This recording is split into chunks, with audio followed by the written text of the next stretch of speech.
Magandang araw mga kaibigan. Pag-usapan natin ngayon yung boto ni Ormoc Representative Richard Gomez doon sa impeachment case ni VP Sara. May nabasa akong post, I am Ormoc, yung nag-post, ibig sabihin taga-Ormoc. So pinost niya doon yung brave 25 Congress men and women na hindi bumoto sa impeachment. Wala doon si Congressman Richard Gomez. Kaya ang daming nagko-comment doon na ano nang nangyari kay Congressman Gomez. Kasi last year, hindi siya pumirma at sabi niya na bahalang wala tayong pera, basta may prinsipyo ang inyong kongresista. Diba? Ganon ang sinabi niya. At ako, natutuwa ako. Sana. Kaya nung tinignan ko yung list of 25 congressmen na hindi bumoto, na-discourage ako dahil wala ang pangalan niya doon. So, sinerge ko ngayon, ano ba talaga ang boto niya? Is it yes, yes or no? Sinerge ko sa Google. Ang daling mag-research ngayon. Did Congressman Gomez voted yes in favor of impeachment of VP Sara? Uy, ang lumabas sa Google, not sure, sabi. Walang report saying that Congressman Gomez voted yes. Sabi ko, hala? Bakit? Nag-search pa ako at ito, merong article ng local news, Ormoc, Visayas. Ay, luma na pala ito. luma na. Luma na itong na-search ko. yung last year pa na ayun, hindi siya bumoto. Ano pa ito? Tingnan ko lang Oo nga, February 2025 pa itong na-search ko na hindi siya bumoto. So, ang tanong ngayon is, ngayong yung kahapon na kahapon na botohan, bakit wala siya doon sa bakit wala siya doon sa who voted no? So hindi ko alam kung ano ba talaga dahil paki-comment naman. Kasi doon sa post ng I am Ormoc na listahan, binabatikos na siya. Halos hindi ako makapaniwala na nagbago na siya kung nag-iba na nga ang boto niya kasi isa siya sa mga hinahangaan kong kongresista. Di ba nung Quadcom,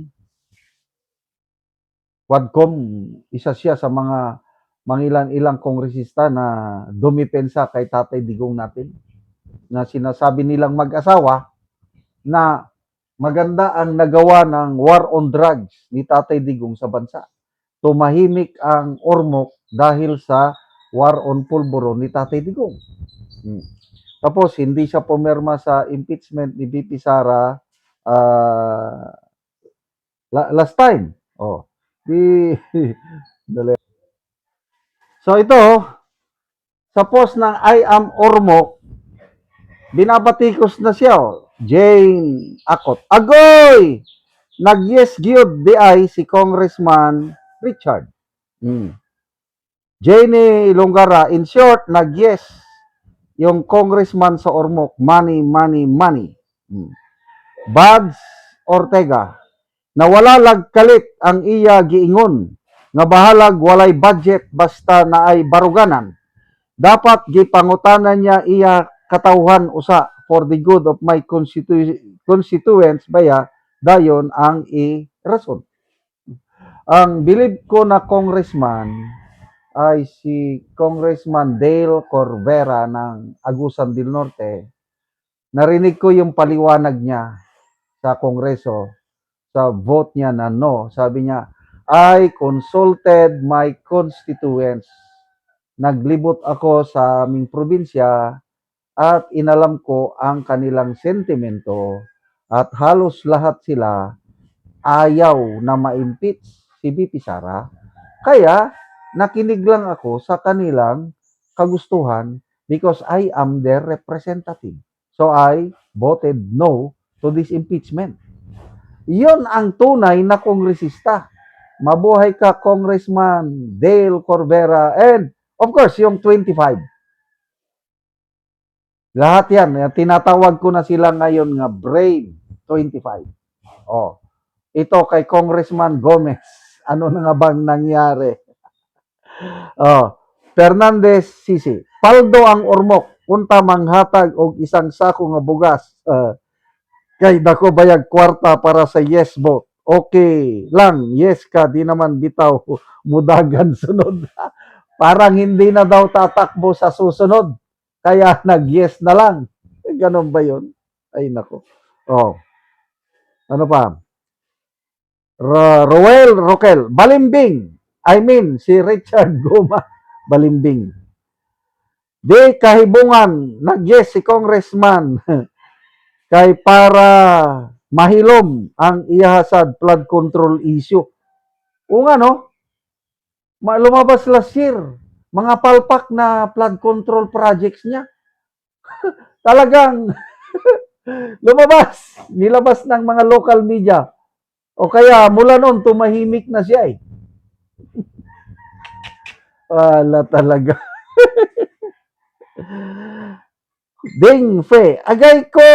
So ato pa wala na list sa impeachment. Need money maong nag-yes kay wala na may nakabawi sa gasto nung last election. O ito, Chris Cortez.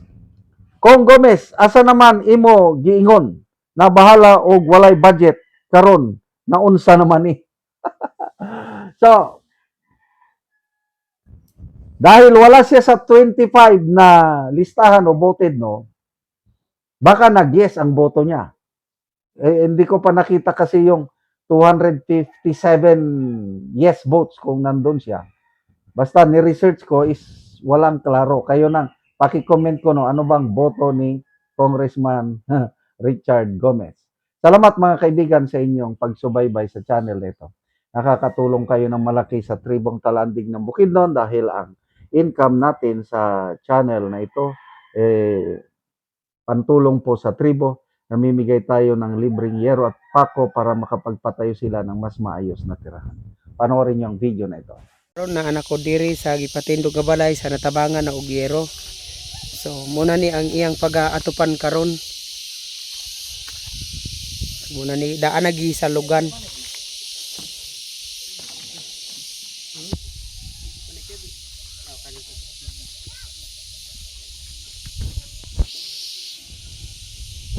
Og karon mo na ni ang yero nga among gihatag nga ilang iatop karon.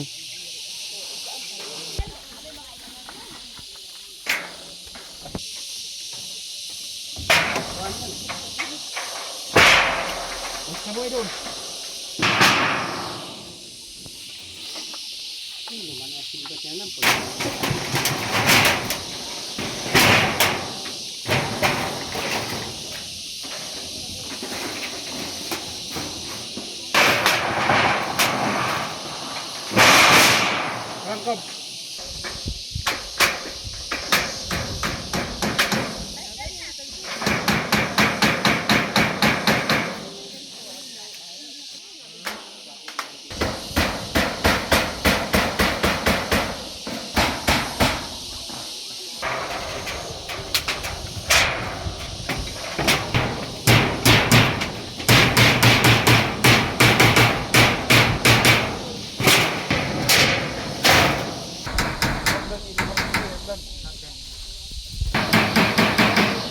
Og karon human na gyud sa pag-atop ang ginatabang nga yero So makita gid nato nga nakaatop na sila sa ilang bag-o nga balay. Salamat gid ko sa Ginoo kay naay nagtabang sa amo og sin. Mm. Karon nakapatindog na gid mi sa among balay nga naani karon kay ang among atop sa una kawayan lamang gyud. Og dili sad igo ang among kita nga kwarta kay kutog ra sa pagkaon. Daghan salamat. Oo, so wala mo igong ikapalit sa yero kay ang inyong pangwarta taman ra sa pagkaon. Tama na gid sa pagkaon among makita nga pangwarta. Daot punta nga mapadayon ni nga tabang para daghan pa ang matabangan kay naa pagdaghan nga kuan ang taog tabang nga mga tao. Salamat kayo. Salamat ka.